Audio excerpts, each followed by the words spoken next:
welcome to Satsang. I'm G, and I'm really glad that you're here. I'm going to make sure that we're actually working, because sometimes we're not.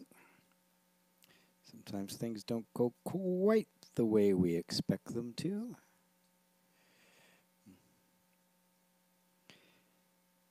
But of course, according to YouTube, there we are, live now. Okay, it's good to see you all. Well, even though I can't see you. And please chat me up while you're when you come online. You know, all the pundits tell you should start talking immediately because you're going to, you know, basically the thing, more people are going to watch it after the fact than during. But since this is an interactive setting where we're talking, we're answering questions and exploring things together, I'm kind of like delaying a little bit until the people begin to show up, so we can actually have somebody to interact with. So when you do come, when you do here, please by all means say hi and tell me where you're from. We have Melissa from Texas. Hi, Melissa. Seemed like a new name. Namaste. I don't think I recognize that name. Anwanquitos, can I chat? Yes, you can. And can you guys hear me okay? That's an important thing as well.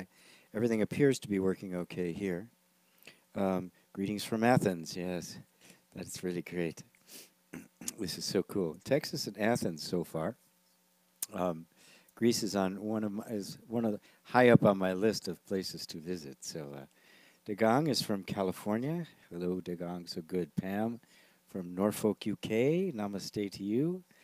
Welcome as everybody's arriving. Hiron from Holland. And this is so great. I do get such a kick. Thank you all for telling me where you are, because I get such a kick out of seeing this whole internet phenomena going across the whole world, right? And sitting here, basically, welcome to my living room. This is my living room in New York, my little place that we rearranged just so it was easier for Evan and I to do live streams on YouTube, and also obviously for me to do the Satsang. It only takes me a couple of minutes to get set up, press a button, and I'm ready to go. Hearing good, says Anwanquitos. Barbara's hi from Idaho. Hello, Idaho. That's great. Where in Idaho, Barbara? That's a very big state. Judy's here from Florida, where I used to live. But I've lived all over the place. Absolutely. All over the place. Robert is from the Woodlands in Texas. Hi, Robert. Greetings to you all. Wonderful, wonderful, wonderful. Well, now that people are beginning to arrive, I'm just really delighted to be here. Everyone who hasn't just chatted in and said hello and tell me where you're from, it really is nice for me to know that you're here and that you hear me, and that and it's really very fun for me to know where you are from as we get together for Satsang. Satsang is a special time. Satsang is not just kind of a gathering where somebody teaches and somebody else listens. It's not really about learning, it's about exploring. You know, the only way you really discover truth is within yourself. One of the biggest disasters that ever happened to human beings was getting this idea of some external authority having more power than you in your own experience, having more influence, should be listened to more than yourself. And we are all taught as children to defer to so-called authorities because they know better. Even though the reality is they're like really, oftentimes really unqualified. When I was a kid growing up in the 50s and early 60s, there was a very famous doctor named Benjamin Spock. Maybe they got Mr. Spock from Star Trek, his name from there, but Dr. Benjamin Spock. And he was on the talk shows of the time, and he was really a celebrity doctor. He was the country's leading expert on childbirth and gestation and the whole process. And even at the time, when I was relatively young, I went, oh, this doesn't make any sense. He's a man. What in the world does he know about giving birth to a baby or carrying a baby? But of course, at that time, men knew everything, especially doctor men, and women knew nothing. They were always taught to be subservient. That all changed when I was a teenager with the development of the pill, which liberated women to take control of their own sexuality and their own bodies, um, and they did with great alacrity. It was really quite a tumultuous time, but it's kind of like that. Who's the only real authority for your life? That's right. Even if there is somebody out and they have a lot of knowledge, they're a guru, and they sit here doing satsang and telling you all these wonderful truths. Once you take something in and you start believing it and you start living it, you're the one that's going to experience it. And you're either going to experience the benefits or the suffering of it. So ultimately, I don't care who it is that's telling you something, the ultimate responsibility and the ultimate authority is you. And I see that as a very sacred thing that we need to take, excuse me, I just had a little something to eat, that we need to take responsibility for and actually take ownership of. Because while there's a little bit of safety and comfort in deferring to others, well, they told me it was like that. The end result is that you're kind of screwed, I mean, you're going to live with the consequences and nobody else. So I urge people to be very cautious of everything anyone says. You'll notice when I give an explanation, I try to come at it from a whole bunch of different angles, because I want you to see how I arrived at the conclusions I drew and not just grab up the conclusions. I mean, I get plenty of dissenting information, dissenting comments, some kind of nasty, some they sound like they forgot to take their meds that day. It kind of comes with the territory of being a bit of a, I guess I'm a media celebrity, right? Go figure. It kind of comes with the territory. So, there's always going to be people that take issue, and I want everybody to. The whole point of spiritual inquiry is for you to inquire. I'm simply the facilitator of your inquiry. I'm going to point out things that you might not have thought of. I'm going to lead your attention to things that you might not have seen before. That's the real job of the teacher. It's to teach you how to actually approach your own inner world so that you come yourself to see the truth of your own being.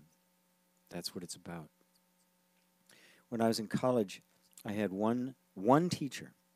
Really, throughout in my entire education, and I never did finish college. I never even finished junior college. But in junior college, I was basically in a music school. And I had one teacher who had taught me how to learn. Never forget him, Jerry Davidson. He was my organ teacher, ear training. He taught me the synthesizer. I had him for music history. I had him for music theory.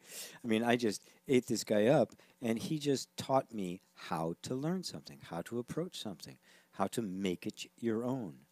And I just have always been indebted to him for that, because he was just the consummate teacher.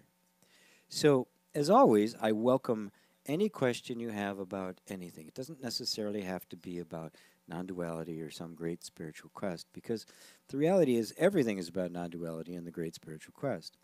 Whether it be something as plebeian as I really want to get a date, or as lofty as I want to attain Buddhahood, the essential energy of expansion and growth and motion towards the true self is, in fact, the only thing that's ever really happening.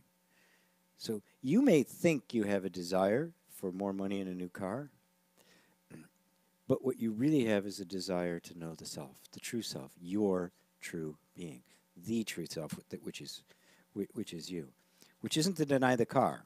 I hope you all have nice cars to drive, but it is to recognize that the hand of the divine, the hand of our spiritual quest, is in everything.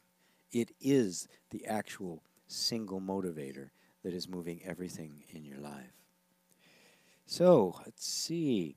Barbara is in Sandpoint, Idaho, 60 miles south of the Canadian border. Still snowing up there, I think.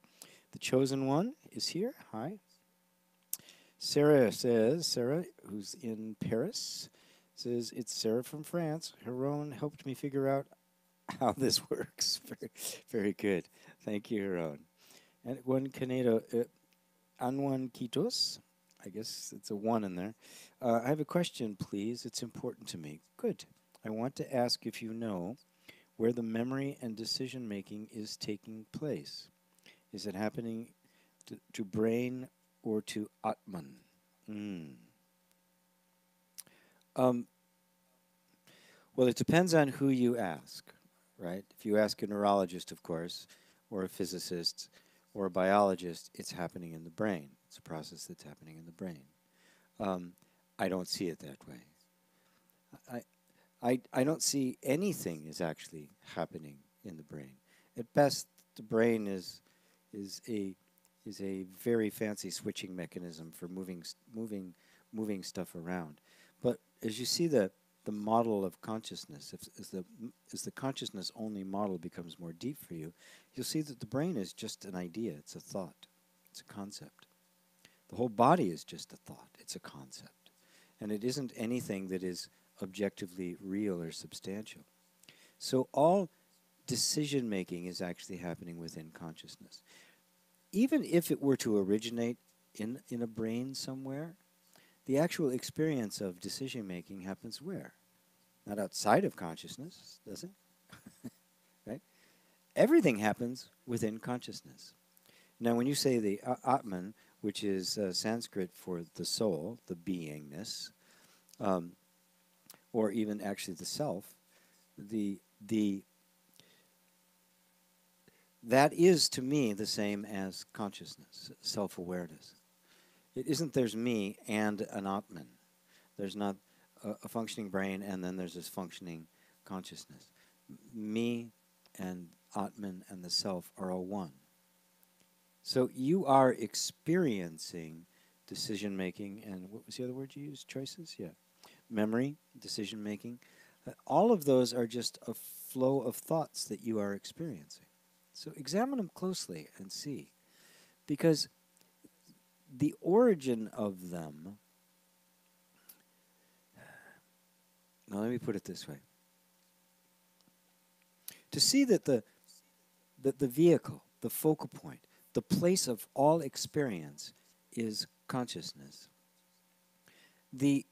Our explanations about where things come from becomes increasingly less important because the sum total of our experience is consciousness. We experience nothing outside of consciousness. I mean, we can't experience anything outside of our experience, can we?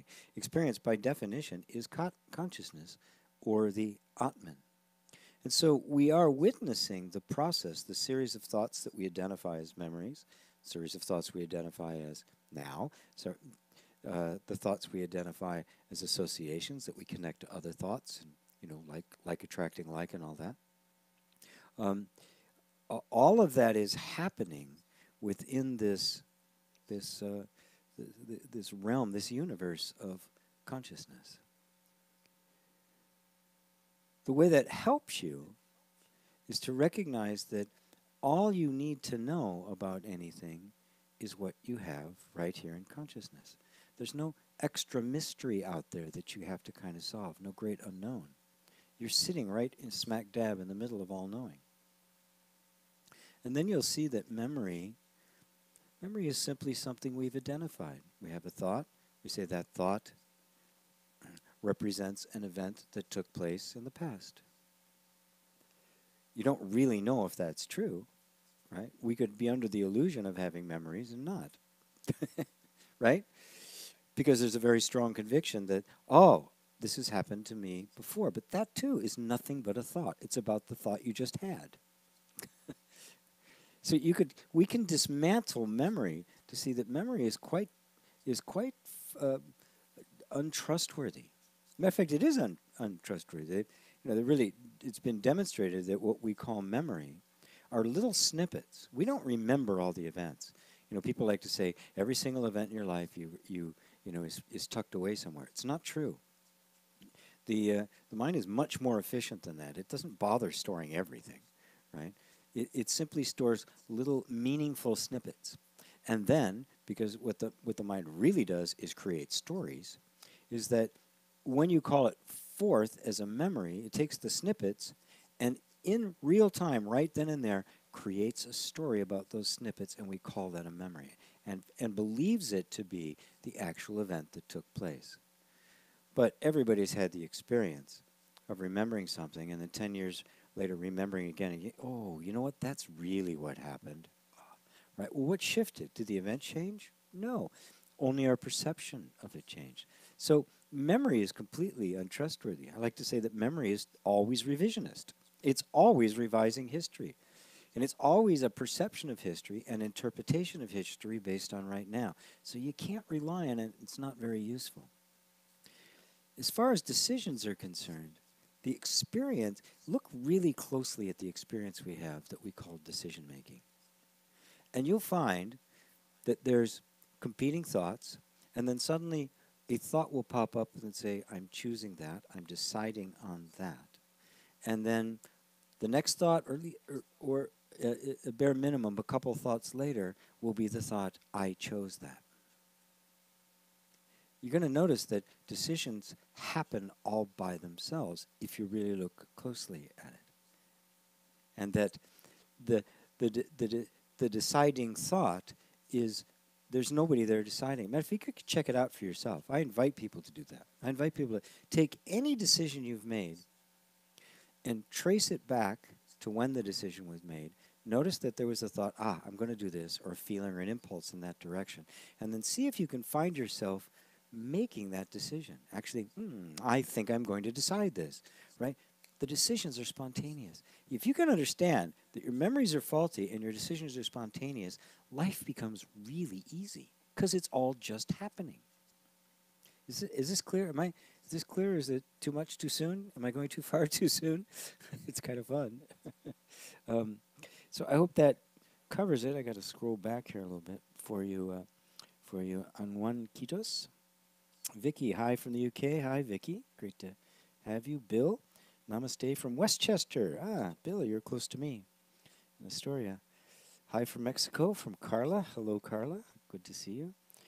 Vicky says, GP, I really want to be able to meditate without falling asleep in the process. Okay. Let me know, how far into it do you get before you fall asleep? Because sleep can be one thing. Maybe you're tired. Maybe you need sleep. Maybe it's the time that you do it. If you always are falling asleep, it's really just kind of a form of resistance to it, in which case I would recommend walking meditation. I don't know if you've ever seen that, but you can do it. Just kind of, you can walk slowly or a circle or through a park and just kind of, keep your hands in your pockets or just in front of you. This is a kinhin, I thought that is what they call it. You can just get in front of it, your eyes kind of down and watching where you're going, and just see if you can meditate while you're moving. You can do it. We're just not used to doing it. So you actually can do it. But first, tell me how long before you actually fall asleep. Do you meditate at all? And what time of the day do you do it? Jonas says, hello from Sweden. Hello. Mark says, namaste, GP from Vermont. Well, 1111. Dagang says, I've heard about seventh sense and eighth sense. What are they? I really don't know. I've heard about, the 8th, 9th, and 10th chakras, and I've seen models up to 12 and 20, right? I really don't know. All I know is that there are many, many different senses available to us. The sixth sense, intuitive sense, psychic sense, and all those. There's many, many different levels of perception that we have barely scratched the surface on. And as we become more open and we become more not so locked into our beliefs about the way life is, and that we are really just totally dependent upon matter and its functioning, as consciousness liberates itself, all sorts of avenues of perception are going to open up. I mean, the veil between the living and dead will get incredibly transparent. Between the born and the unborn will become increasingly transparent, and we'll begin to see things more as they are. But the important thing is that's happening.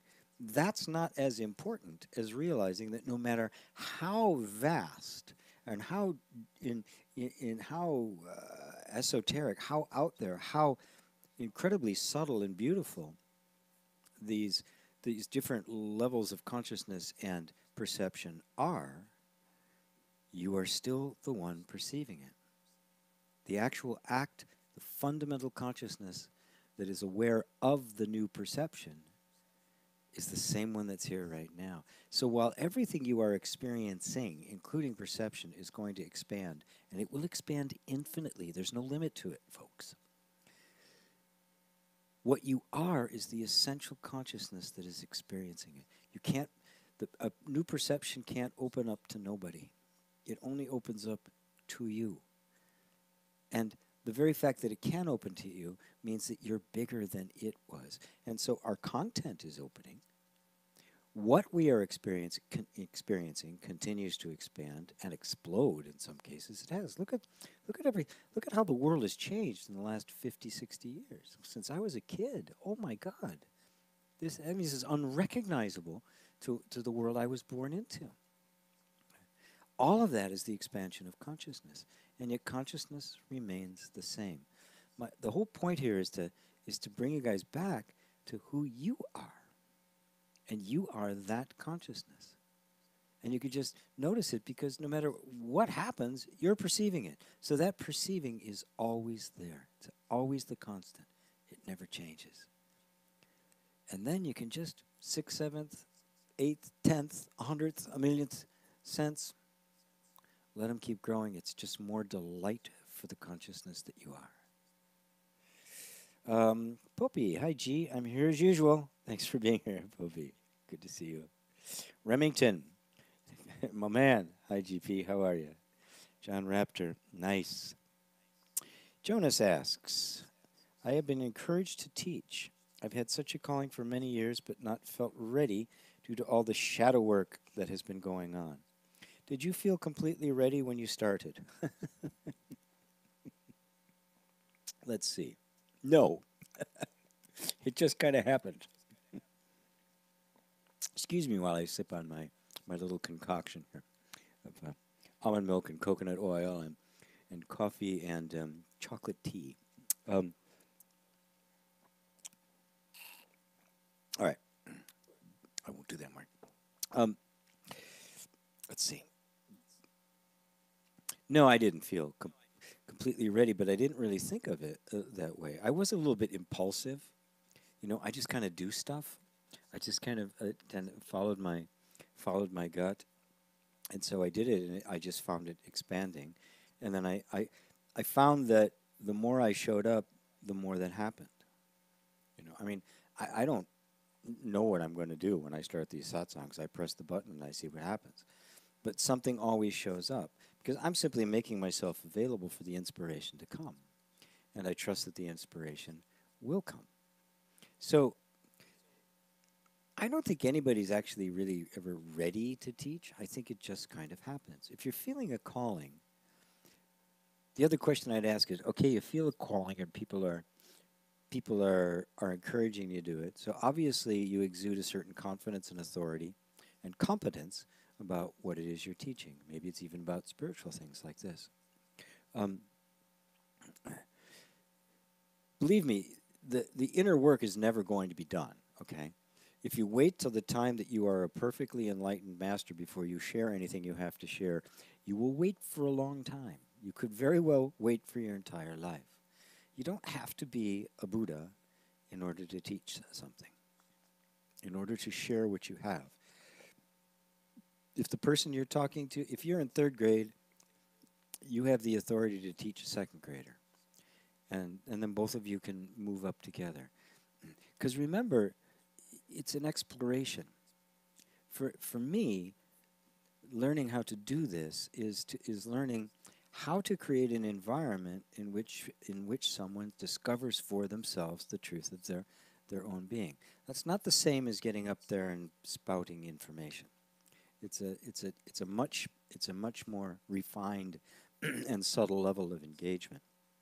It's actually pretty easy to go up and, say everything you're supposed to say and write things down and give tests and that sort of stuff. It's relatively easy, but actually engaging somebody in the process to the point where it becomes their own is a different kind of a approach. I will be doing some of that when I start the Inner Reconciliation Certified Facilitator training, which I'll be doing. And the first third to a half of it is really just going to be about how to coach, how to facilitate, how to educate somebody, how to take somebody from point A to point B. Even before I go into the process of the inner work that's involved, how do you actually work with people? So that might be something you might be interested in checking out, Jonas, especially if you have an interest in inner reconciliation, which is which I'll be going to in depth in the second half of it. And if you want to, just GP Walsh /IRCF, and you can apply for it. So you don't need to know anything more than you know. And all you have to do is, people are saying you're obviously thinking you're competent at it and think you should be teaching it. Do you want to? That would be the next question. Do you like it?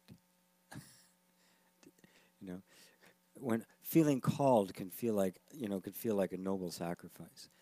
The real calling is something we want to do, right? It's not something like, I think I should do it for humanity's sake. If that's what's going on, put it aside. It really is egoic in nature.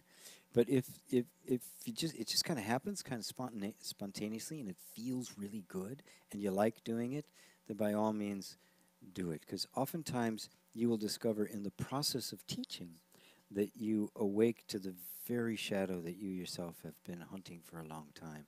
And then you find that you're both the teacher and the student, and neither. That you are engaged in the process of discovering who you really are, and you're simply walking that path with somebody else for a moment. That's really, just keep it that simple. And you'll find that it's just very simple, and pleasurable, and fun, and easy, and the words just come.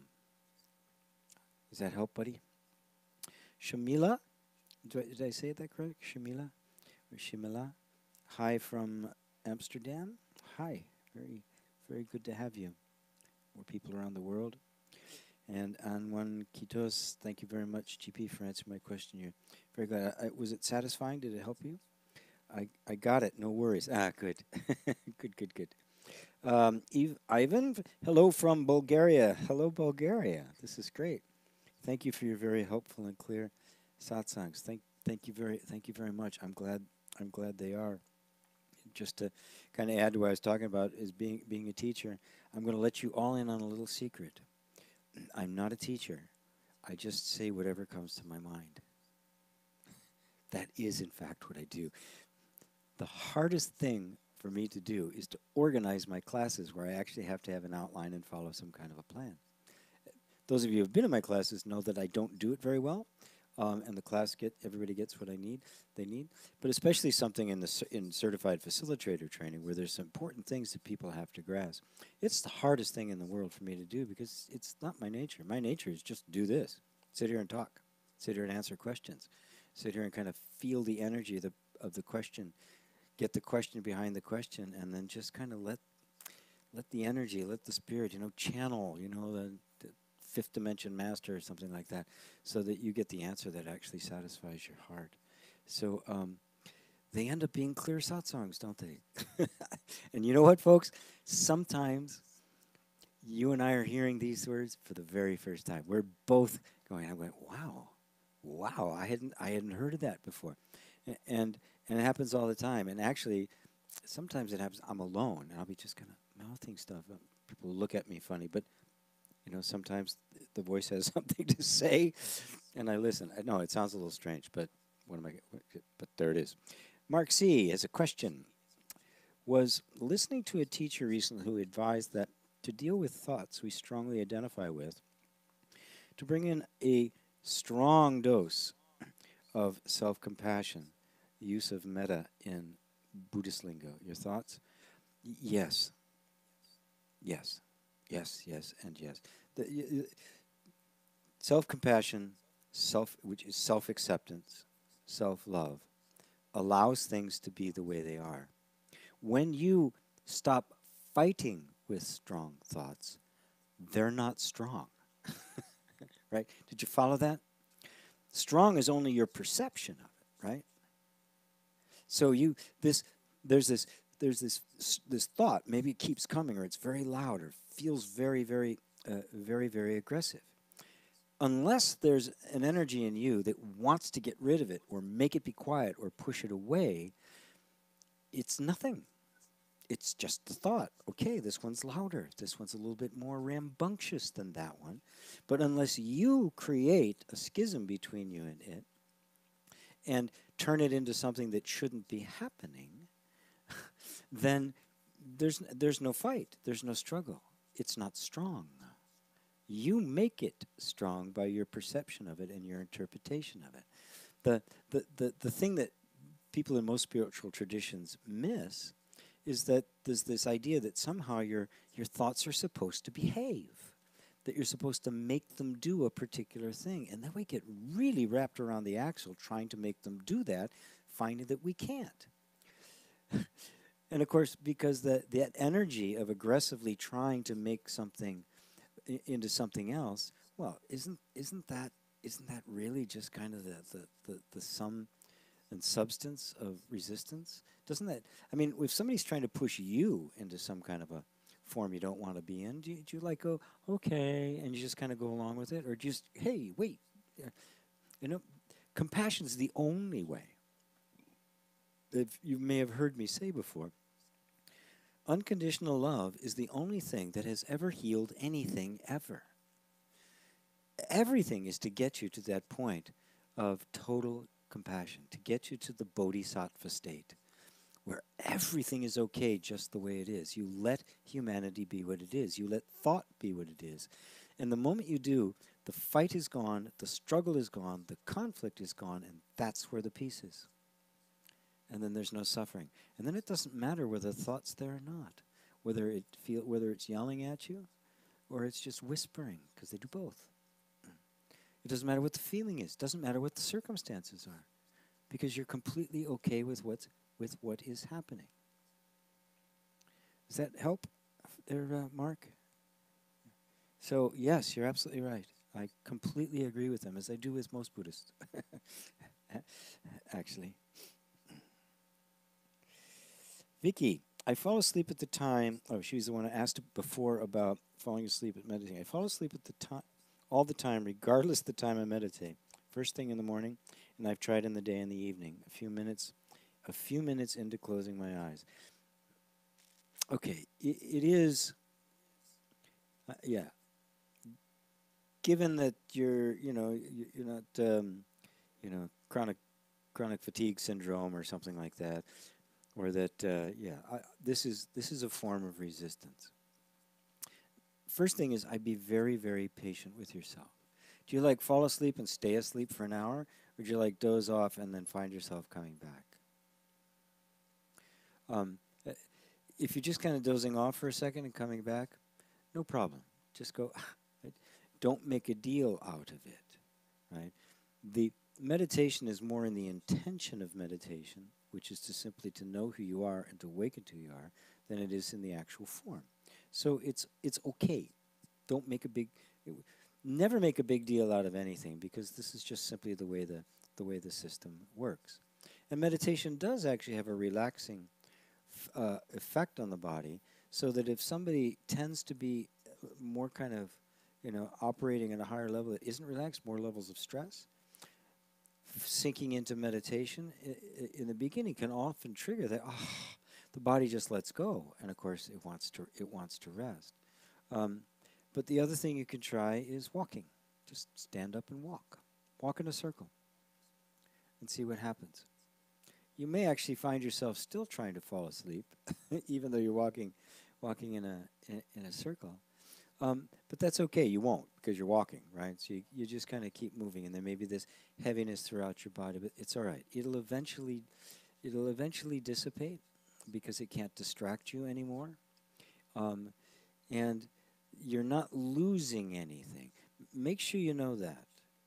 Even if you fall asleep 2 minutes in and slept for an hour and woke up and meditation time was over, you were benefited by the entire thing.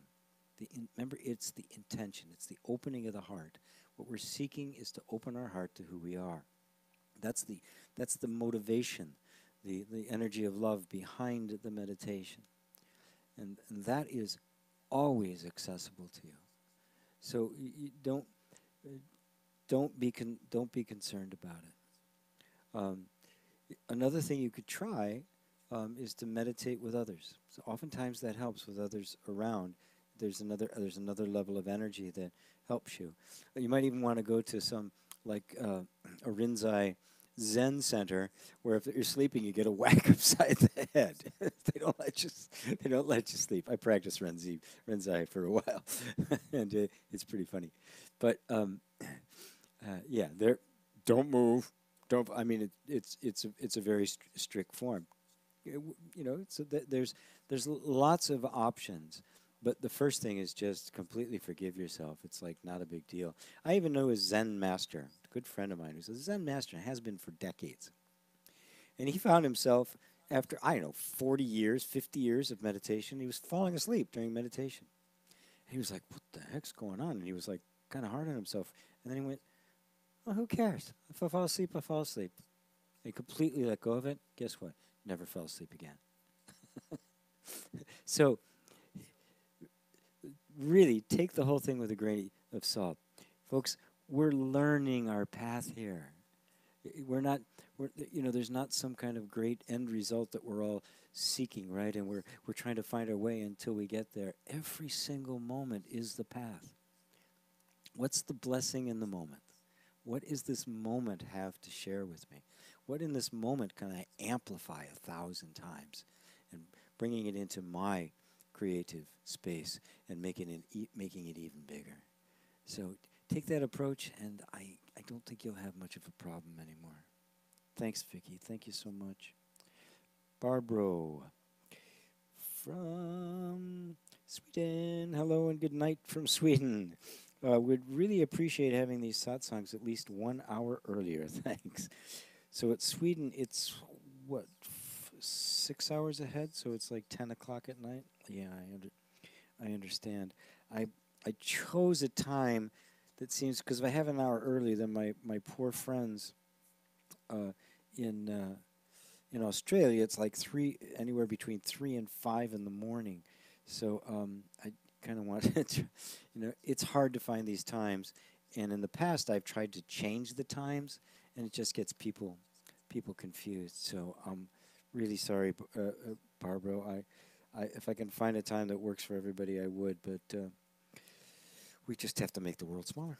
That's all there is to it. John says, "You are true." Thank you. Thank you, John. Bill says, "Thank you, G, for your generosity. What role does our nervous system play on our path to enlightenment?" Oh, my God, Bill. Whoa. Understanding the nervous system and how it functions was the straw that broke the camel's back for me. Even though I'd had awakening and I knew who I was, my life was still a struggle. I mean, one thing after another. I had to come to understand how the nervous system works, how our false beliefs and the sense of false sense of self comes into existence, and how we actually transcend it, how we really transcend it. And that meant discovering how the mind and the nervous system actually perceive things. How does it create its sense of reality? How does it get conditioned? Why does it get conditioned? And why is it so resistant to change? All of these questions I eventually had to answer. And so understanding the nervous system, while it'll come either before or after awakening. Nothing, right? The awakening depends on nothing. Okay? Make sure you understand about that. The awakening depends on nothing. Don't make any prerequisites for enlightenment because there aren't any. If enlightenment has a prerequisite, it means it has a beginning. But as a beginning, it has an end, which means it's not enlightenment. The enlightenment has to be the discovery of that which is eternally true and has always been true. I just didn't perceive it. So what does happen is our realization of that happens. And there aren't prerequisites to that. It can happen very spontaneous. Wherever there's an open door, the truth is going to kind of stick its foot in, and then, then the whole it's going to stick its whole way in. But coming to understand the nervous system is how I came to understand that I wasn't broken. That this false self I've been trying to get rid of didn't really exist. It was a fabrication of the nervous system that got programmed into the nervous system as a set of programmed responses. As a matter of fact, it started as a set of programmed responses in reaction to the environment, which is what the nervous system does. Stay safe in this environment. So it creates behaviors and patterns and makes them automatic so that it knows how to respond to the environment and save space and remain safe. Over time, as we begin to develop, as the consciousness develops, a sense of identity forms, and that sense of identity identifies with all of these programmed responses and patterns, turns it into a me, and now what in fact is simply the functioning of a very brilliant machine becomes a person. But that person only exists in our mind. It is only a projection of a self onto what is not a self, and that's of course what the Buddha meant when he said there is no self. That image in our mind isn't real. It's not substantial. It's not really a person. It's not a thing. It's not thinking. It's not sentient. It's just an image, but it seems to be real because it's projected on the reality of what our experience is, which are all these conditioned responses and the like. With that person, which is a projection, and we're identified with it, all of these reactions appear to be my reactions. So consciousness now has basically become the finite person, at least in imagination. Has been limited by it, confined by it, feeling the limits of it, feeling the confinement of it, until awakening begins to happen. You say, my God, that's not me. None of this is me. This image I'm holding in my mind is not me. I'm the one holding the image. I'm not the image I'm holding. And then the whole thing starts to break. And I found that this has been a very effective way of bringing people out of the delusion and into a place of awakening. I've had many people going through inner reconciliation and the certified training program that have actually had awakening experiences. Way more than I was expecting. Simply because that sense of distance between what I thought was me, realizing it isn't, and in very practical ways, just sitting and watching it and watching the transformation that takes place when you're no longer identified with it. And suddenly I've had people, there's probably a couple on the thing right now that can testify to it, that simply went, wow, suddenly the whole universe opened up to them. And they saw the oneness, and they felt all the things that people talk about in the great spiritual experiences.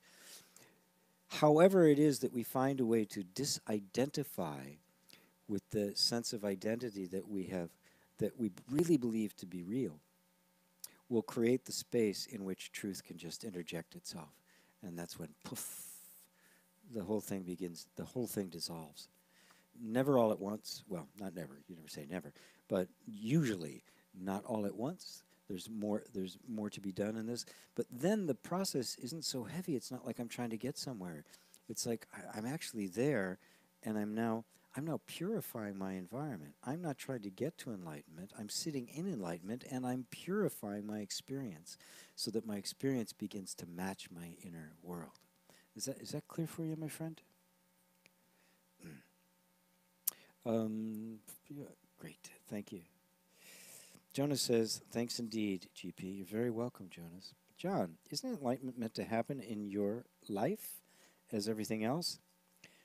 Did I just answer that for you, John, when I explained that enlightenment doesn't happen in your life, but our realization of it does? Buddha made a very interesting distinction. It's especially dominant in the Lankavatara Sutra, which is one of the least known sutras of all, but is kind of the main sutra of Zen Buddhism, where he would refer to absolute truth and realized truth. Absolute truth being the truth, it's the truth. If it's a truth, it's a truth whether I believe it or not. It's a truth whether I experience it or not. It's just the truth, period. It is inviolate. But in our lives, we have what Buddha referred to as the personal realization of Buddha knowledge. Now, what I'm giving you is the Buddha knowledge, to see the self that is perceiving the conditioning and that you are not that conditioning. Matter of fact, one of the 4 bodhisattva practices he laid out in the Lankavatara Sutra was delighting in the personal realization of Buddha knowledge, the experience of that which is eternally true we experience in our life as the awakening experience. And it does have a beginning and a middle. No end, but it does have a beginning. And it does develop, and it evolves, and it grows. And we can all tell our Buddha story, and it's an incredibly beautiful experience. But it's not the ultimate truth in which no one's woken up, because there's no one to wake up. The absolute truth remains eternally the absolute truth. But when we perceive that, that's when people have the feelings of bliss and extraordinary emotional experiences, and they see lights and the heavens part and everything. That's the effect of awakening to that which has always been true. But that is not the beginning of the truth. Do you follow that? It's a great thing, and I love drawing that distinction because it's very important, and it really helped me understand the oneness of the duality and the non-duality. They're not two. They're flowing together, one being the expression of the other. Anne says, hi, G. Just got off a call where it was told needed to trust could hold the weight of the world on my shoulders and maybe avoiding discomfort, and we'd be good to go into this. We're not quite sure. I just got off a call. You were told you needed to trust could hold the weight of the world. You needed to trust that you could hold the weight of the world on your shoulders and maybe avoiding discomfort, and would be good to go in that. I'm not 100% sure what the question is, Anne. You don't need to trust that you can hold the weight of the world on your shoulders. You don't have to hold the weight on your shoulders, so you don't need to trust or not. Matter of fact, I highly recommend anybody who thinks they're carrying the weight of the world on their shoulders to set it down, because it's useless, right? The weight of the world is not on your shoulders. It's not on anybody's shoulders. It's on the shoulders of life, the shoulders of God. Truth is taking care of everything. You don't have to worry about a thing. You don't even have to carry the weight of your own life on your shoulders. You can surrender the entire thing to the magnificent flow of divine love and just let the entire thing go. And yes, we do avoid discomfort. Discomfort is part of the journey, because discomfort isn't bad. Discomfort only indicates to us that our attention is in the wrong place. That's it. It's a nice guide. And if it's there long enough, it becomes suffering.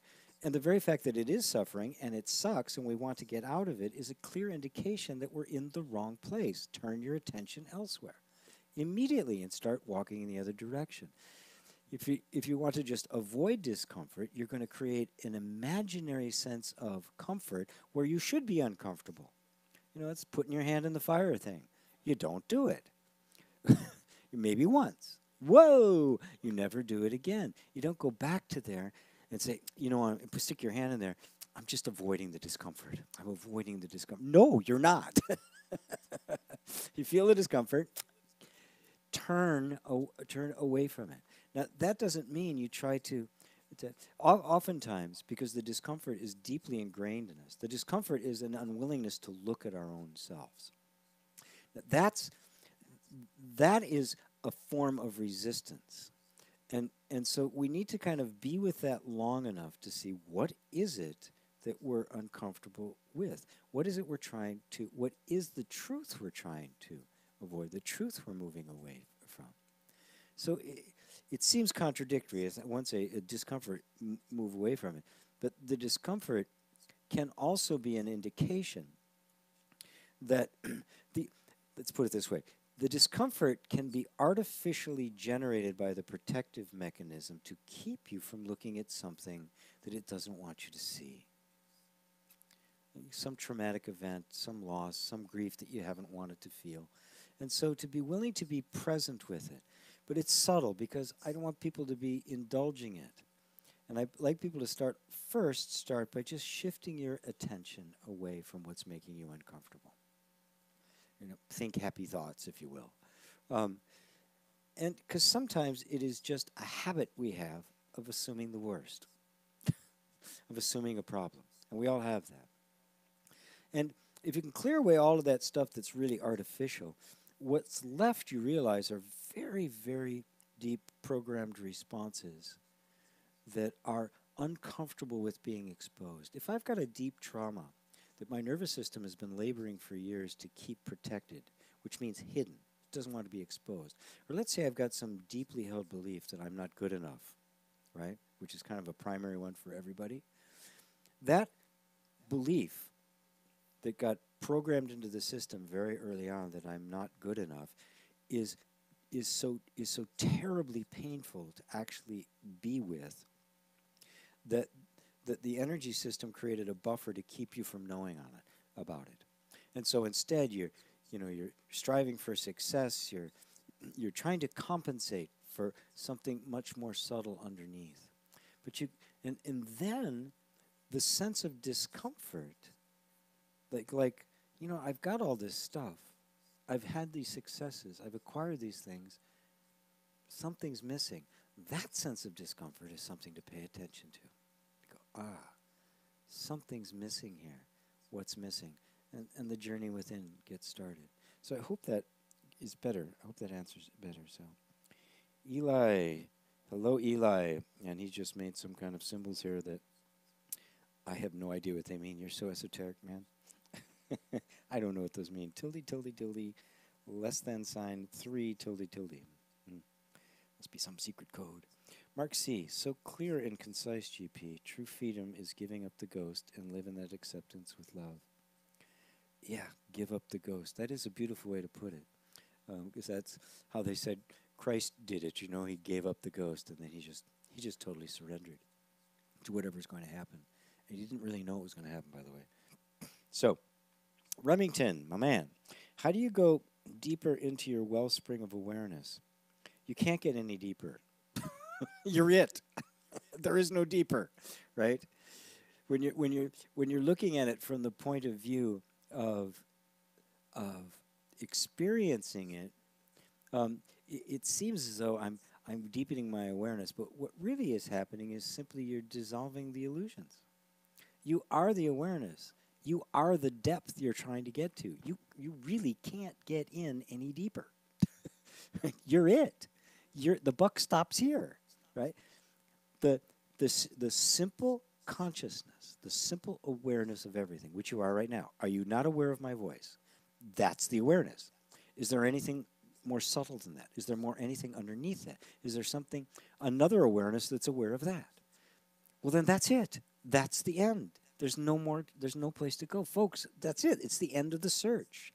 The awareness is the end of the search. And it's that simple. And it's right here. And you're already it, and you're doing it, and you're it, and it is what is experiencing my voice right now. That's it. And your mind's going to make, well, that can't be it. It's got to be more than that. I mean, really. I've got to have angels and colors and flashing lights. And I've got to suddenly find myself on the mountain and my hair's going to turn white like geez, even though it's red now. It's like, no. You find that your ordinary life is, in fact, the life of the Buddha.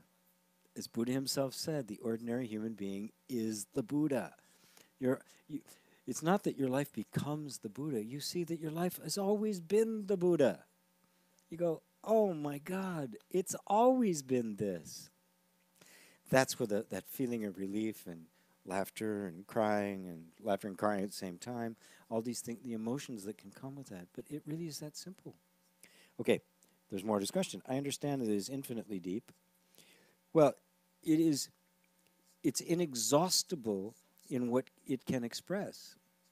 And yes, you could say it's infinitely deep, but it's wrong to say it's deep or shallow. It's up or down. I mean, none of those things apply to it. It just is. And it is you. How do you go deeper through and get to a point where you are happy with it? Now, this is different. How do you get to a point where you are happy with it? When there's no more you and you realize that it is you. When there's no more you to perceive. There's no more you to be pursuing. When you realize that the you that is seeking is the image in your mind, and what you're seeking is the one who's aware of the image in the mind. You are seeking yourself. You realize that you're the one that's been here the whole time. What you are seeking is yourself. As Nisargadatta put it, I love the way he said it, having never left the house, you're asking for the way home. Or the way St. Francis of Assisi put it, which you've all heard me quote 1,000 times. What you are looking for is where you are looking from. Turn around, folks. Turn all the way around till you can't turn around anymore. Let go of absolutely everything, and what's left? Just you. We got time, yeah. And one Kitos. The concept that everything is fine as it is to the world, thinking the wars and the hunger going around the globe has some difficulty on me. How to deal with it? Well, it does on me too. It's like this isn't Pollyannish. Oh, nothing's happening. I only see sunny days. But we need to see it in its essence. What we are looking at is consciousness at war. What we're looking at is the sense of identity, the egoic sense of identity that doesn't exist, that doesn't really exist, although it believes it does. What you're seeing are this incredible conflict between the darkness that is simply the illusion that I am not the self, that I am something else. If I am something else, I am separate. With the belief of separation of which the person is built comes the fear of death and the fear of lack. And now suddenly, because I am separate, I am limited resources, I got to survive, I got to get my share. This is where war comes from, it's where greed, it becomes exploitation. All of the things we're experiencing in the world are that.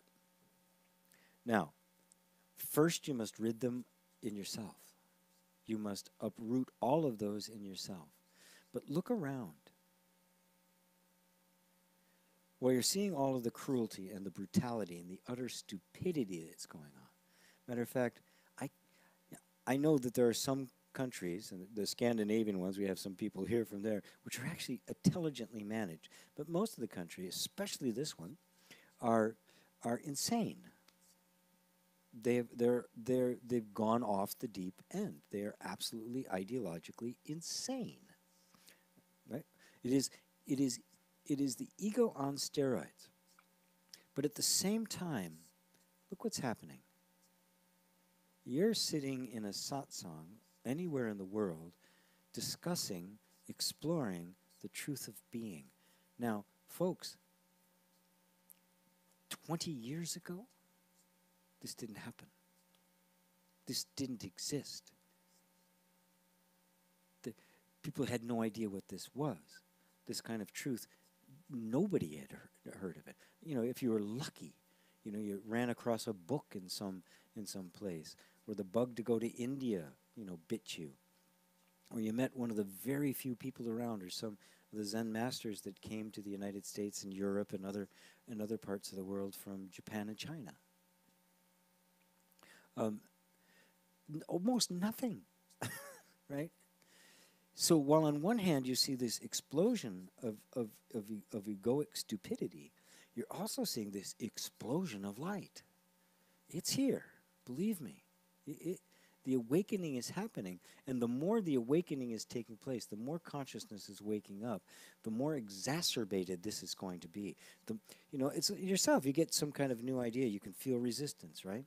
The egoic resistance that still remains with you in your own energy system. Well, what's the difference? Take that and amplify it across the entire world, and what do you got? This. The inner conflict that requires inner reconciliation is expressed outwardly in the outer conflict. And it just seems at this particular moment that the forces of evil have control over the media and propaganda and all that kind of stuff. But there's no power in something that isn't true. Truth holds all the cards. Always has, always will. So I'm not going to dismiss it. I want you to be active. I want you to speak about it. I want you to be clear about what the different values that are represented, and just represent the value of love. I cannot agree with what's going on in the world because it contradicts with my highest value, which is love. It's not loving. And any ideology, I don't care how old and respected it is, if love isn't its main tenet, no thank you. And I can't think of any value higher than love. Because we all share exactly the same thing. We want to be loved, we want to feel free, and we want to be happy. Every human being on earth wants that. And there's absolutely no reason why we can't all have it. But it does have to start here. We can't think in order to be happy, in order to be fulfilled, in order to be prosperous, I'm first going to have to fix the world, because then the world will never get fixed. You have to see that you are creating your own experience, and the better the experience you are that you create, the more expansive it gets, the more inclusive it gets, and the more influential you get, and you become powerful. You become like a Gandhi who changed the world. He broke the British Empire. This one little Indian guy, this one very unassuming but incredibly powerful Indian guy, broke the back of what, in fact, at that point, the sun never set on the British Empire. They were the #1 power in the world. Think about that. Incredibly powerful. The other sun, it's not happening to anyone. It's an appearance within the dreaming.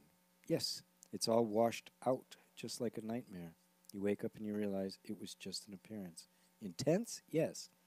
So it was a roller coaster, and also fun. Where is it? Where is it? I keep losing it. It's a description, just like saying the sky is blue, attempting to point the meaningless of all this using words and descriptions. I don't call it meaningless. It's not meaningless. It doesn't have inherent meaning. But believe me, what I'm doing is meaningful to me. It's not at all meaningless. And the closer it represents the truth of being, the more meaningful it becomes. So meaningful in this world is, how pure of an expression of truth is it? Because the expression of truth is our lives. Expression of truth is what we call duality. The essence of it is non-dual. The expression of it is dual. They are not two.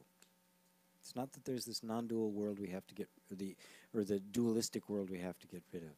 We simply have to see through it and see that it isn't non-dual. It isn't either non-dual nor dual.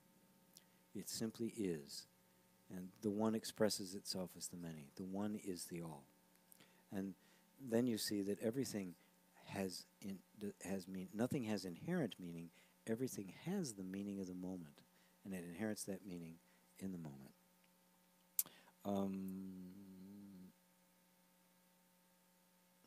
Same as your peers, we have a recognition in some sense that the dream is just a dream, nothing more, nothing less, same as your physical reality. Yes, it's just harder recognizing that as the physical reality. Harin, Heron asks, what you said about egoic callings struck a nerve with me. Can you elaborate on how to distinguish an egoic goal from a goal based on genuine self-expression? Yeah, I can. And I'm doing a class this month called How to Manifest Anything, where I'm going to go more and more into that, where I'm going to spend a whole hour on it, because it really is very, very important. And it is the key to actually manifesting in your life the inner energy that you have, so that the inner energy that you establish actually makes it all the way out to create the conditions of your life, and that you don't have this incongruence between yourself and your experience. All desire arises naturally and beautifully out of the self. All desire is innocent. All desire is pure. No desire is anything but that. And it is as innocent and as beautiful and as natural as blinking or growing hair or walking. It is inherent. It is not a choice. It is not something you make up. It is not something you decide, any more than you decided your gender or your height or any of those qualities. So every impulse is actually the impulse of life to grow and expand, which is inevitable. We have to do it, and we love to do it. So don't think for one moment that desires are egoic. They're not. But here's what happens. When we are identified as the person, when we've created an image in our minds of who we are based on the various experiences and conditioned patterns, and this finite image of who we are, and we think of ourselves as that person, the motivation of that person is survival, because it really believes it's, it's separate, right? Fears death, and it fears going without, fears lack. So that's going on, right? So when a desire arises, the desire has nothing to do with it. But that sense of identity, unless it's been purified, is going to want to grab a hold of it and say, that's my desire. There's every feeling that comes up. This is my desire. And then it wants to take the desire, which has its own natural trajectory, heading towards wherever, the nature of that particular desire. And it wants to try to move it so that it serves its purpose of self-perpetuation, which of course can't happen because it's not real. It's just a thought. And so now you've got this energy trying to commandeer what isn't rightfully its own to its purpose, which is where the conflict comes from. Because the desire isn't to serve that purpose. The desire is to serve its own inherent purpose. For whatever reason, it came into existence. Right? And it could be for anything. The desire could be as small as I want a cup of coffee. It could be large as, I'm going to be an artist.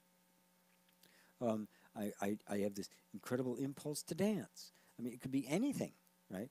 But that's what it wants. That's its fulfillment. Its purpose is not to fulfill that. So when you're talking about the egoic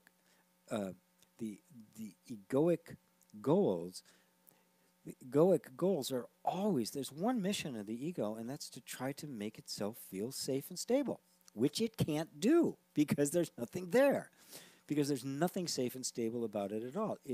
Because it's a thought, it's constantly changing, it's constantly morphing. There's nothing stable in it. And when consciousness finally disidentifies with the person, it liberates the consciousness from thinking that it's limited, but it also liberates the entire spectrum of life, including all the desires, to be whatever they are.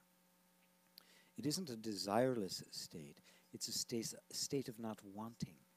It's a state in which the fulfillment and the desire are seen as one, and therefore the desire can be really expansive and huge, but there's no sense of lack in it.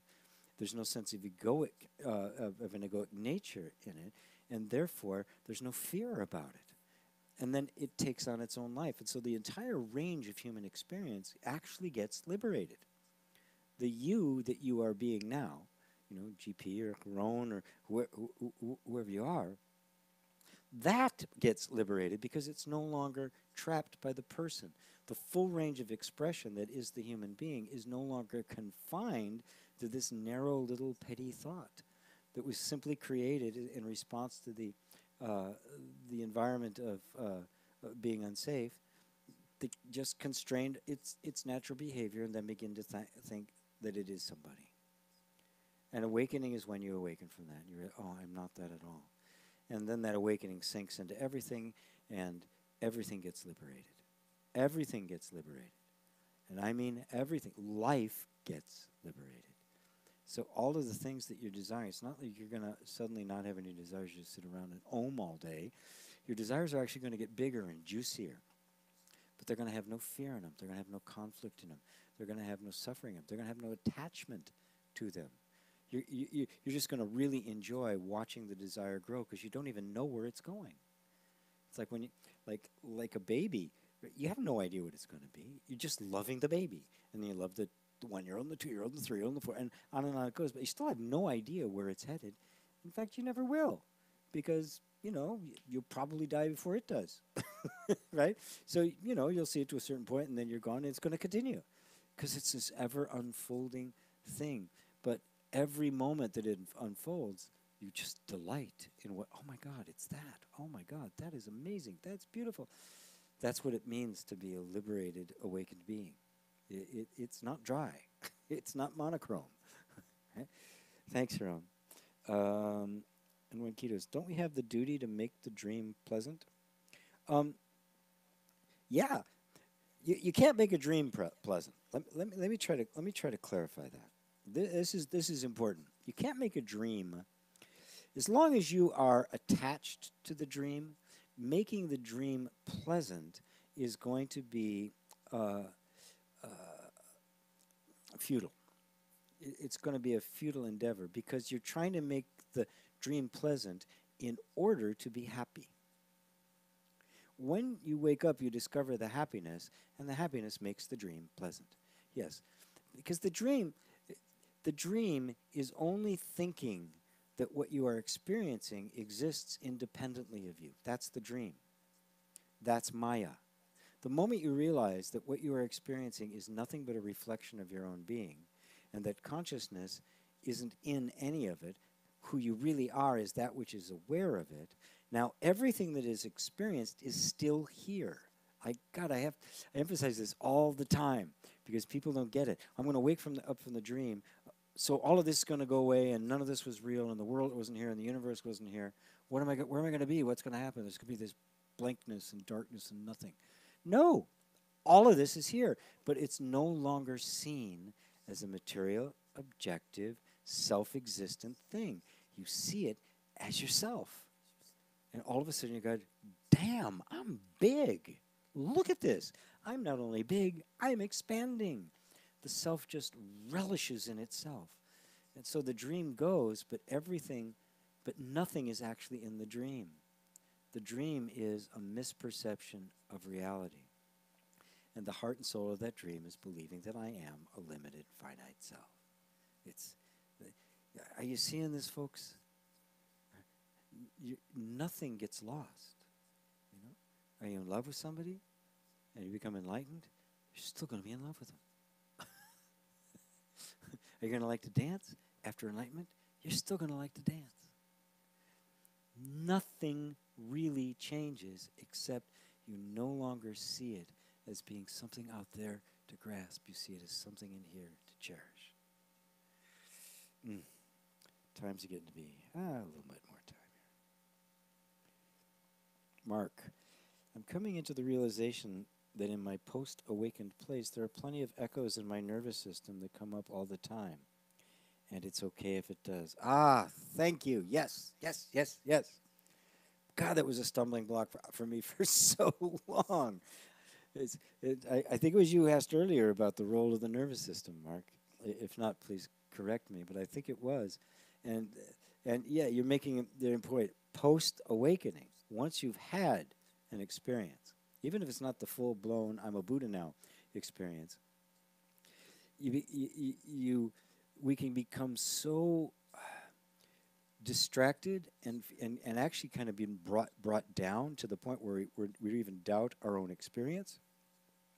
because of all the stuff that continues to happen in the nervous system. Think, well, if I was awakened, I wouldn't get angry. Not true. All of that stuff is still patterns in the nervous system. It takes a while for the experience of awakening. First, you have to keep feeding it, keep growing it, keep developing it, because it is an experience. The awakened being is not an experience, it's the reality, but our experience of it is something that's always growing and expanding. The self experiences itself as an infinitely expanding universe. And that needs to basically begin to proliferate and colonize the rest of the nervous system. And little by little, it begins to dissolve all of the old patterns that were based on a sense of a separate self. As the separate self is being replaced by the awakened self, the nervous system is still going to be operating as if there was a separate self.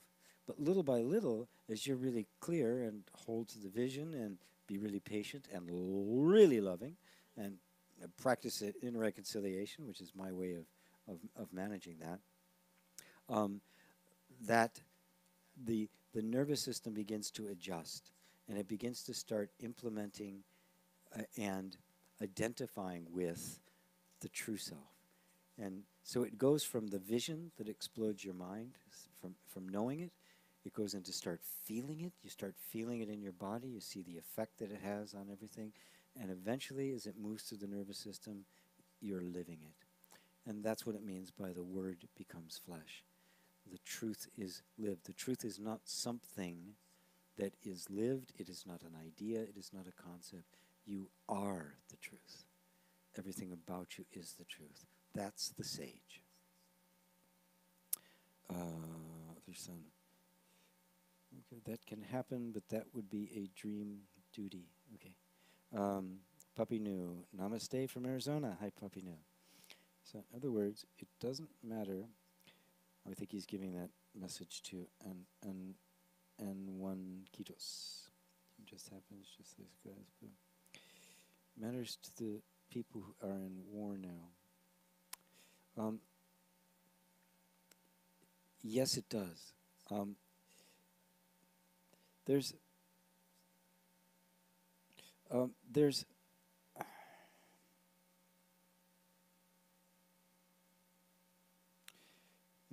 okay. We can't become... It isn't adequate to say there is no other and then dismiss the horrors of war and pretend they don't exist. It's one of the beautiful things about Tibetan Buddhism and really about Zen as well. But Tibetan is really much about that, about human compassion and the bodhisattva path. There are people who are experiencing the most horrific things. Now, the cause of that experience is not actually the politics and everything. I urge everyone to look more closely at what is behind the entire thing. Anyone even in the most difficult war-torn zones has access to this exact same truth. And if they had access to it, they might take to it a little bit quicker than we do, because we enjoy more luxury here. The answer to the world's problems is all the same. Wake up to who you really are. And so there's this understanding who you are, understanding that this isn't who, that the self-image you hold is not who you are, and believing that that is who you are creates all the suffering. And there are untold number of people out there who really believe they are that separate self and therefore are experiencing suffering. But it is the belief in that false self that is creating the suffering. It is the belief in the false suffering that creates both the oppressed and the oppressor.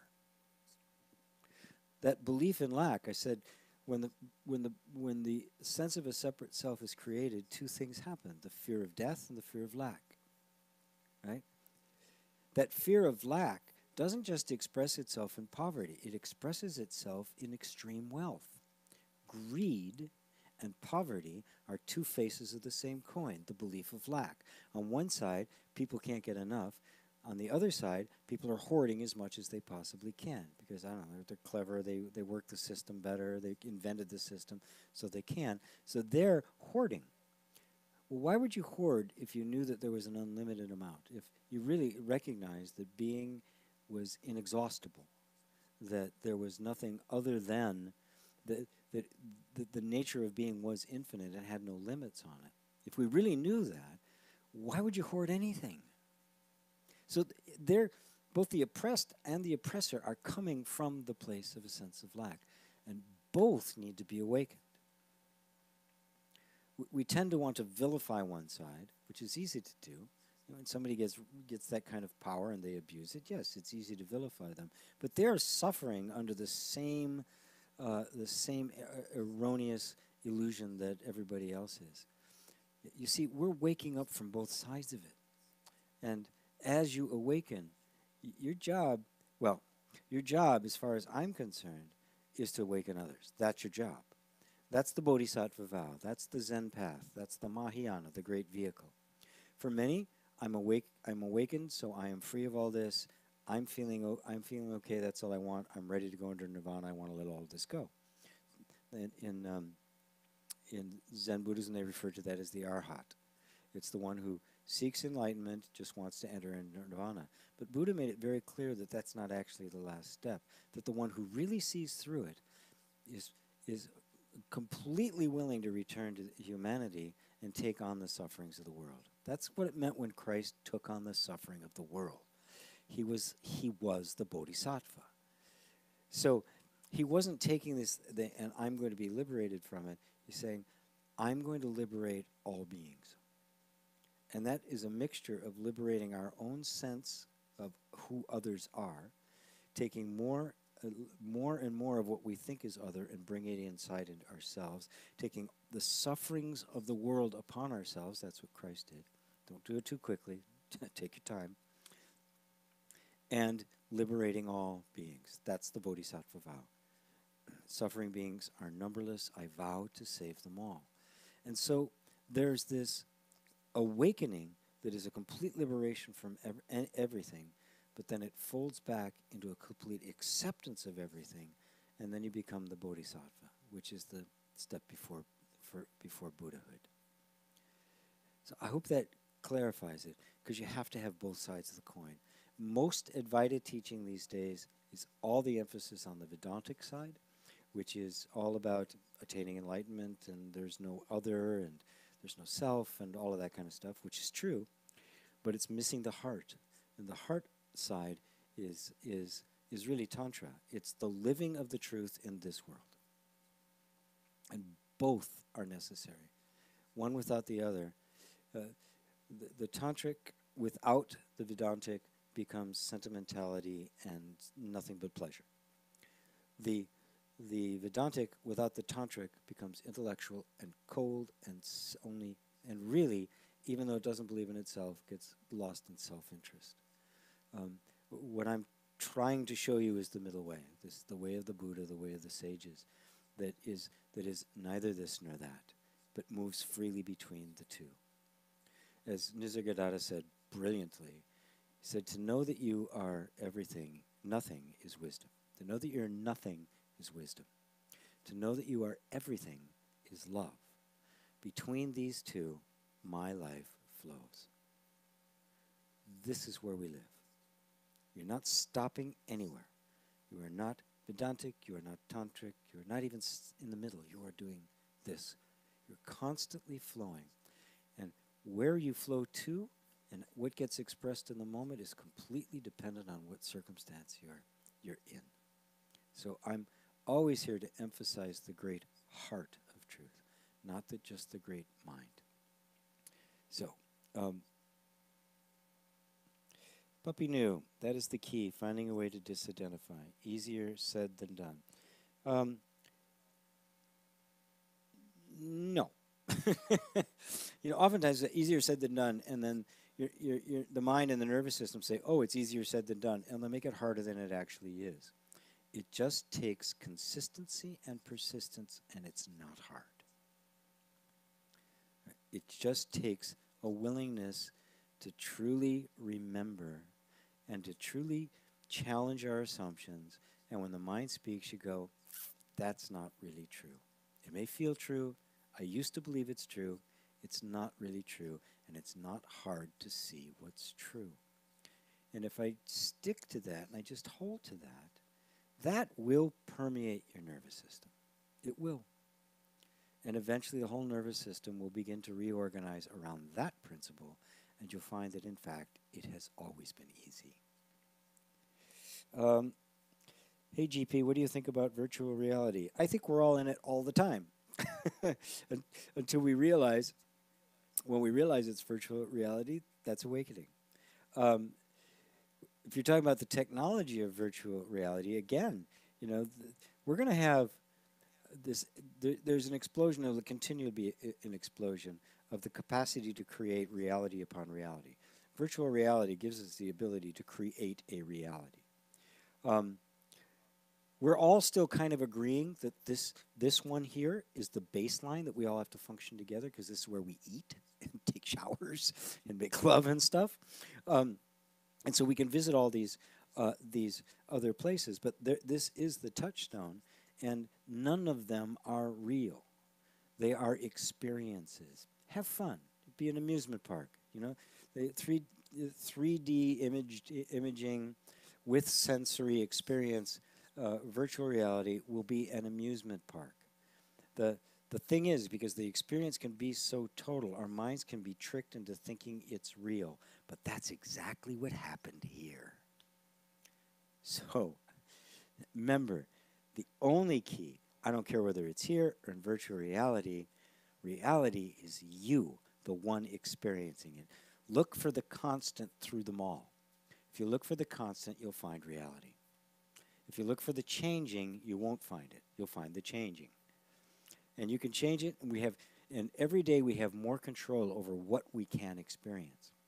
But the one who is experiencing is always the same, and that's who you are. And that is more important than any experience you have. Let's see. Hey, GP. Oh, I got that. Robert, you're an awesome teacher. Thanks. Got a boogie. Okay, Robert. Thank you very much. Shamila says, do you know whether ayahuasca retreats help awakening? Yes, they can.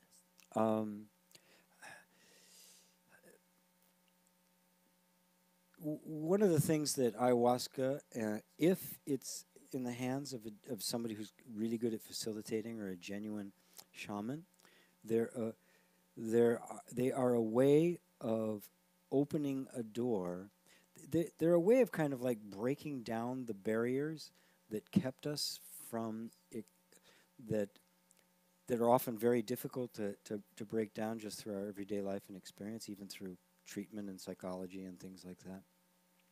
They can actually take down walls that have been very resistant, and we can get deep, deep insights into ourselves if it's done properly. But it too, like a virtual reality, is just an experience. Every experience has the power to transform. A virtual reality experience could have the power to transform. It very well could, if it was used in the right way and for the right purpose. Most of those who do ayahuasca ceremonies and like are not enlightened beings. They're very dedicated. They're beautiful. I know a lot of them, and they're trustworthy. They're helpful, but they still believe in a person. And the big step out of awakening is when you're beginning to see that who you think you are isn't who you are. Can you actually go right to that point where you think who you are? Can ayahuasca assist in that? I don't know. I've never heard of it. So I can't say. I've actually asked people I know who do it whether they can or not, and they of course they think it can. but at the same time, they haven't really had that experience, so they can't really say. So, you know, I wish I could give you a clearer answer to that. I mean, I'm not against that. Matter of fact, in many cases, I will actually even recommend it for some people. I think for many people, I think there's a lot of people in government who should do it. I think our world would be very different if we had a bunch of people who had journeyed, who had done a genuine plant medicine journey. I think I think the world would be a very different place. A lot of crap would get broken down. So it has its place, and all of it represents a step towards awakening. But the ultimate awakening is when you see that it's not the experience you have; it's the one who's having the experience. When the one having the experience starts to get the bulk of the attention, you're on the path to the ultimate awakening. Let's see. Oh, 3 is a heart. Thanks, Eli. Chosen one, GP. Is there such a thing as spirit guides? I heard that we can get in contact with them by meditating. Chosen one. I was going to actually do a video on this because you asked it on one of the videos. And I think, yeah, held for review. Oh, my goodness, what time is it? Yeah, I think we're going to have to kind of slow down here now. I will. Remington, thanks for the explanation. Show.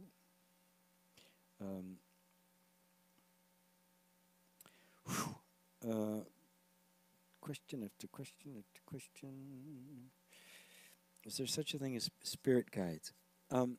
Yes and no. And I'm sorry to be ambiguous like that. Are there energies within us that guide us in wisdom? Yes, absolutely. Even our own desires are guiding us. Even our own inclinations are guiding us. We have access to all sorts of different modes and forms of intelligence and wisdom. All sorts of them. They've popularly now been called spirit guides because when you believe you're a person and you're hearing some disembodied voice that's communicating to you, you think that's a person. The fact of the matter is both the voice that's speaking and you that are hearing are of the same essence. There's only one of us. But we experience ourselves as many. So it doesn't matter if it's me talking or a voice in your head that you don't identify that feels like it's coming from somewhere else, or somebody, channeling Seth or Abraham or something like that, right?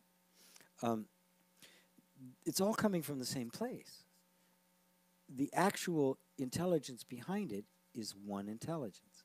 So it's not that that one intelligence doesn't take the form of the spirit guides. It's not that the spirit guides are these other sentient beings.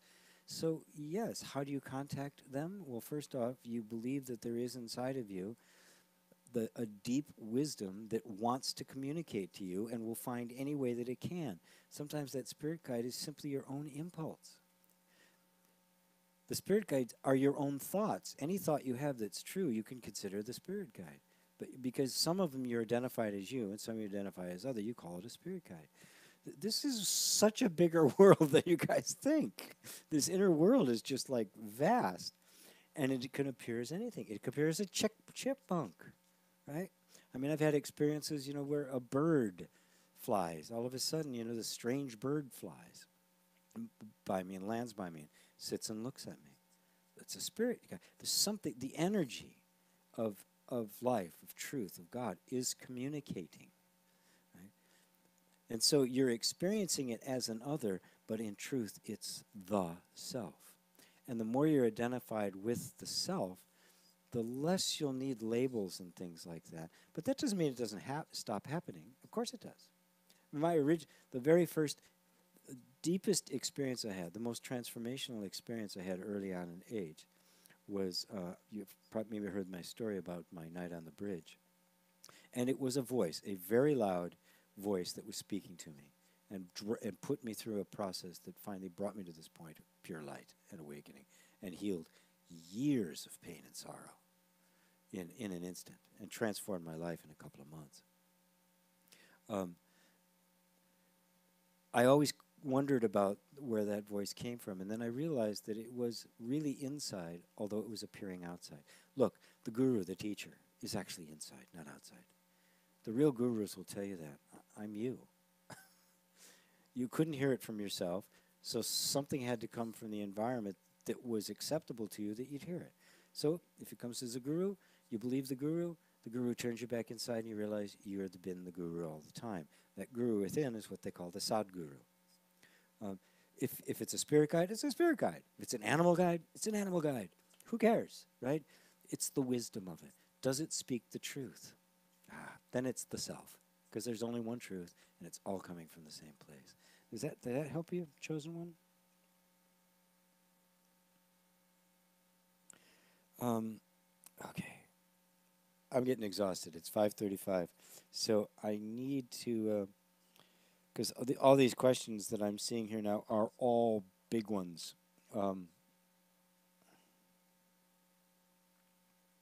Ethereal gaming. I've been wanting a car. I've been meditating and visualizing. Recently, I've started to see this car on the streets very often. Is this the first sign that it's on its way? Yes. Yes, it is. When it comes to manifestation, and I'm doing a class on it, let me do a little promotion here. gpwalsh.com/deep dive, and it's called How to Manifest Anything. And it's important to understand, as long as you think the car is going to bring you something that you don't have now, that car will remain cars you see on the street. It will be the donkey and the carrot. You'll never quite get there. As long as you think the object you're pursuing possesses the quality that you are seeking to feel, you're going to miss the boat. Every object, everything we pursue is to feel happy. Because we think the object possesses the happiness. It doesn't. Start thinking about the qualities that the car brings into your life. Beauty and utility, speed, excitement, exhilaration, fun, freedom, all sorts of things.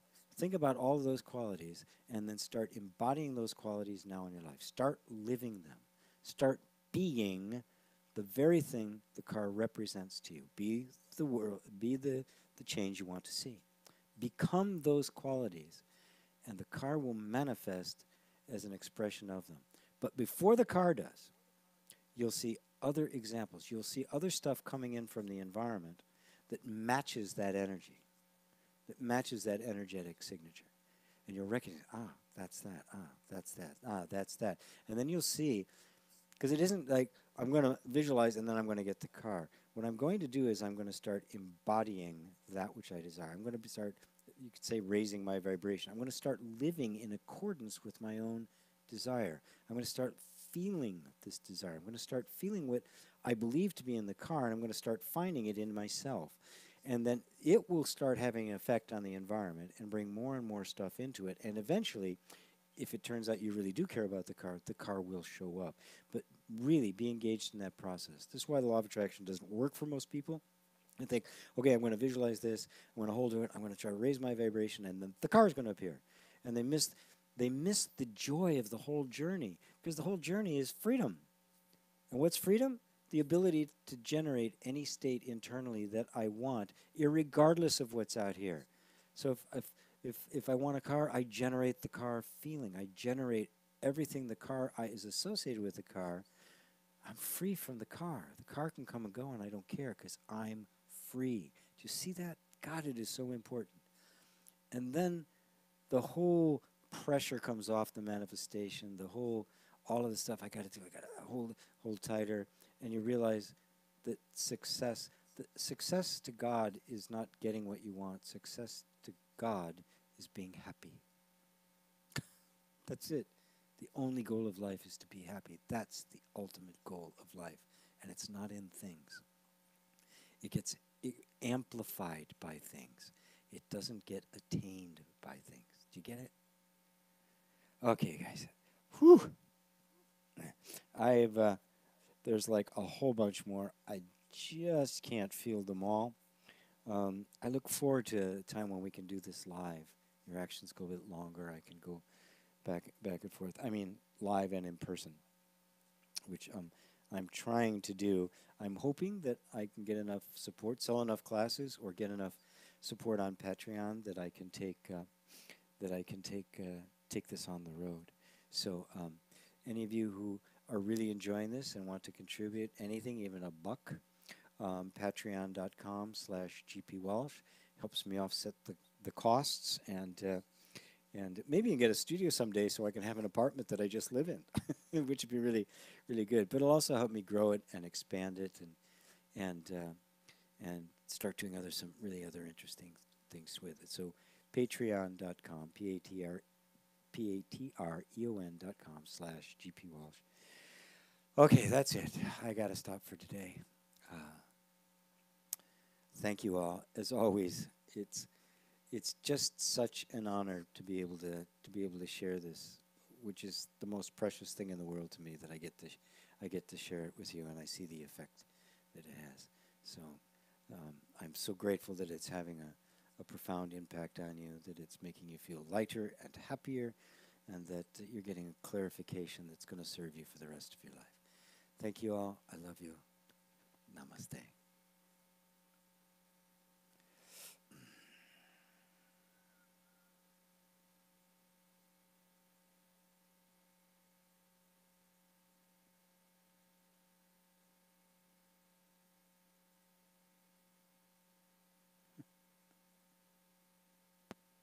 Okay. Why won't you stop?